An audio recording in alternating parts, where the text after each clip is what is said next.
Good day everyone! My name is Alessandra May F. Arboleda, together with my groupmate Bea Lamabaw and Marian Magbitang. So today, we will discuss to you our topic, which is public opinion and the spiral of silence, when diverse views go quiet. So, our objective is to explain the spiral of silence theory and show how political diversity can lead to silence of self-censorship when people think their views are unpopular. So, for the learning objectives, we aim to understand how public opinions shapes political discourse, how fear of isolation affects expression, and reflect on ethical communication in democracy. The Spiral of Silence Theory, which was developed by Elizabeth Noel Newman. The theory says that people often stay silent when their opinion seems to be in the minority, because they want to avoid social isolation, rejection, or criticism, and this silence creates a cycle in which fewer people speak up.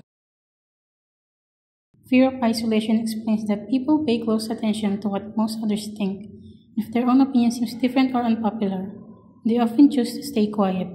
This fear of being isolated or judged leads them to censor themselves, which reduces open and honest discussion. The spiral of silence can be seen in places like communities, classrooms, and online spaces where people may avoid sharing their real opinions, such as a student choosing not to post political views to avoid negative reactions, showing how this pressure can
This group chat shows the spiral of silence theory. Bea's strong and dominant opinion made it seem like everyone agreed with her. Sandra and Kim, who both had different opinions, stayed silent because they feared being judged or argued with. Kim did not express her real feelings in the GC because she believed she was in the minority. As more people choose silence, the dominant opinion appears stronger, creating the spiral of silence. To conclude, public opinion plays a big role in shaping what people express or hide. Fear of isolation can limit free speech, but by understanding this theory, we can encourage open and respectful discussions.